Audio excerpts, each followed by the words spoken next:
what's up? This is Drunk Kratos. I think I'm going to do my God of War collection today. So I'm going to start off with God of War 1. This is just a really fucking badass game. I mean, it's a classic. Everybody knows it's just one of the best PS2 games. It looked really good. Story's awesome. It's really interesting, and it's really badass. The combat is really fluid. The scope of it is just unbelievable. For its time, it looked just insane. And it's everybody knows it's a great game. Next up, we talk about God of War 2. It just really upped the ante in every possible way. It looked better than the first one. It just Kratos looked really awesome, especially the cutscenes looked just amazing. The story is great. I really love it. I really love the bonus features they put in each of these too. They show you everything behind the creative process, everything they have to go through, all the the stressful nights and all that. It's really interesting, and it really gives you a deeper appreciation for all the things these guys do. And I loved it. I played the demos for these games like crazy before I even got them. Speaking of which, I have I had another demo for this, but I bought this one on eBay because the other one kind of crapped out on me.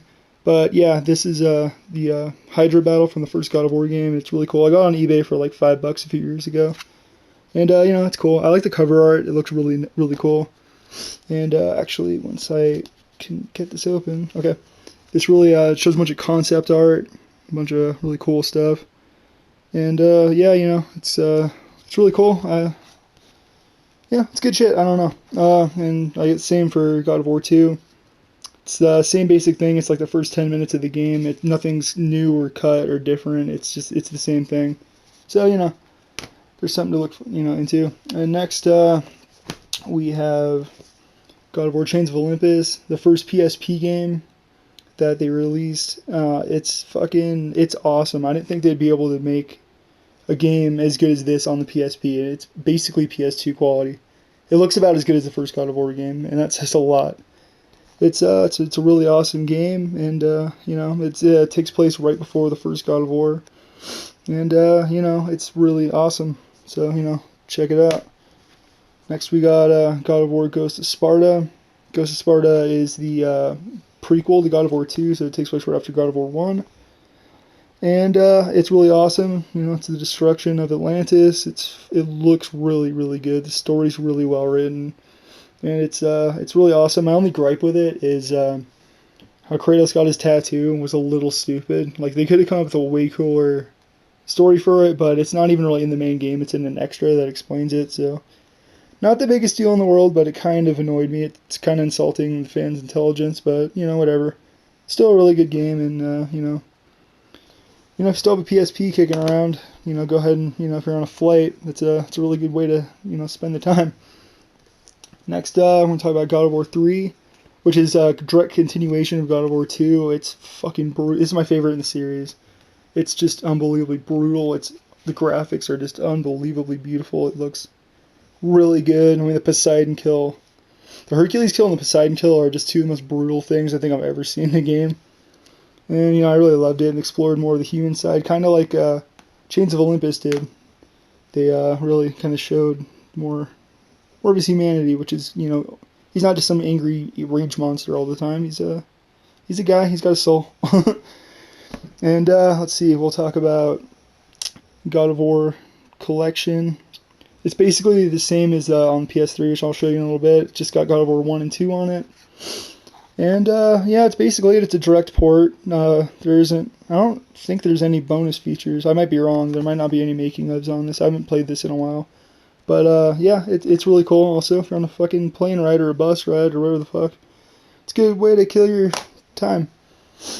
And let's see, we're going to get into same thing on PS3. This is the way I'd get it, honestly, if you guys have a PS3. God of War 1 and 2. The main reason I bought it initially was because, the God of War 3 E3 demo, which I played the living tits out of. I fucking played that for like 5 hours a day, just like the other demos. And it's really good. It's got trophy support. The graphics are a little upscaled. You can't really tell if you have a shitty TV like me, but it's still really good. It's nice to get trophies. It gives you more incentive to, go and replay these old, just amazing games. And let's see, the same thing again, God of War Saga. I got this with a red PS3 controller, which I since played the death out of, so it won't work anymore. But it was really cool. Basically, the main difference between this and the other collections, well, A, you get them all together, except the Origins collection comes on a fucking download thing, which is already expired at this point. So that's a bummer, but, you know, not the worst thing in the world. So, yeah, it's got God of War 1, 2, and 3 on it, and 3 is in 3D, which is really fucking cool. So, you know, this is definitely a good value if you're in the market for some fucking badass, brutal shit, get that. Next, we're going to talk about God of War Origins Collection. It's Ghost of Sparta and Chains of Olympus on the same disc. This is also in 3D, so that's probably a reason to get it if you're one of the people that has a 3D TV. Most people don't. But yeah, you know, it's really cool. The graphics are actually look a little bit better. They actually quite a bit. They're upscaled just to, you know, they're upscaled. They look really nice, and yeah, it's a really fun game, and it feels way better with the DualShock 3 than the PSP. Because with PSP when I was playing these, I was getting fucking hand cramps like crazy. But with this, you know, I can play this shit all day, yo. But now we're gonna get into the one that I'm just I don't really like at all. It's God of War Ascension. I just think they kind of shit the bed on this one. They I don't know why they felt the need to do another prequel, but they did. My honest opinion is that they just made a multiplayer mode and they're like, ah, fuck, we gotta put a story mode on here. So that's why we got this, and I don't like it. But, you know, the graphics are insanely good. T.C. Carson's a great, you know, well acted in this. He did a really good job. I'm just not a fan of it. You know, also one thing I really hated about it was the cutscenes. Like, not the cutscenes, the context sensitive, you know, whenever the CS moves. Like, sometimes it wouldn't prompt you, so you don't know if it's a CS move or not. It's one of those ones that you can just go do whatever you want. So that was just really frustrating, and also, they fucked with the controls. God of War 3 had it perfect. It was nice. It was solid. And they just didn't nail it. I completely disregard that as a series. And most of the enemies you fight in that aren't even from Greek mythology. They're like Egyptian. So I thought that was kind of weird. And let's see, this is the steelbook of that. I got the collector's edition of it. So about 2 games I don't like very much twice. Because when God of War 3 came out, it had that Pandora's box. And I was always kicking myself in the dick for not getting it. So I was like, oh, fuck, dude, I got to get the next collector's edition. This happened to be it. It comes with a statue that's kind of cool. I don't have it out right now. It's put away. But, yeah, I mean, it's, you know, whatever. It's not a huge deal. I don't hate the series because of it. It's just kind of something I'm not a big fan of. And now, let's see, we got God of War 3, the PS4 remaster. This game is awesome. As I said, I can't wait for the next God of War. The sun and Norse mythology and all that cool shit. I can't fucking wait. So I'm going to play the shit out of this before that game comes out.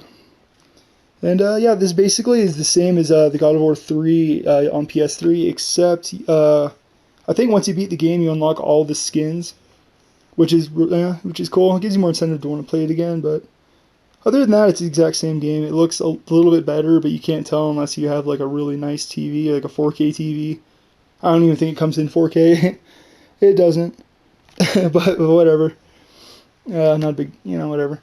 And really quick, I have all the comics, and they're pretty decent. This is for number 1. This is the second printing, so it's all black and gray. And it's interesting enough. I mean, Kratos is white the entire time, which doesn't make any sense because the whole plot of the story is he's trying to save his daughter, who's got like afflicted with this really weird disease.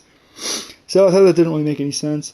But, you know, it's good. It shows, you know, why Ares and Kratos have a whole history. And I don't know. It's alright. It's not the greatest written comic book in the world. It's not the worst. It's okay. It's not bad. Now I'm just talking about a couple other Kratos-related things. I got Soul Calibur Broken Destiny, solely because Kratos is in it. And it's a pretty fun fighting game. It's alright. There's no story in it. So that kind of sucks, but, you know, it's alright.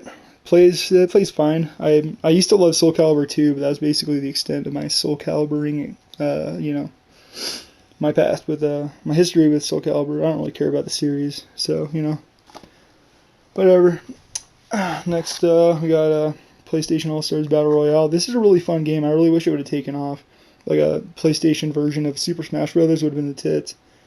But it didn't. It's got. But I still play it every now and then. It's still a fun game. It's still good. And I got Mortal Kombat 9. I also have it on PS3. This is if you like, I love Mortal Kombat, so of course I'm not going to pass up any chance to play it as a handheld. So yeah, this is a fantastic little port. It looks really good until you start fighting though. Like the cutscenes look really good, but the character renders are really weird looking. But whatever, gives you like a false depth of field into like their musculature and stuff. But either way, it's cool. And I got one last thing. My God of War Kratos little statue guy thing. I got this on eBay for like $20 from this Australian dude. So it took like a month and a half to come over, but it's worth the wait. I got it on Christmas a few years ago, and it's cool. I like with the golden fleece. I think he looks like complete with it for some reason. He looks kind of off until he had it, and it's cool. They kind of fucked up the paint job a little bit, but NECA usually does okay jobs. They're not the best, but they're not the worst. Anyway, this is Drunk Kratos, and thanks for watching. Have a good one.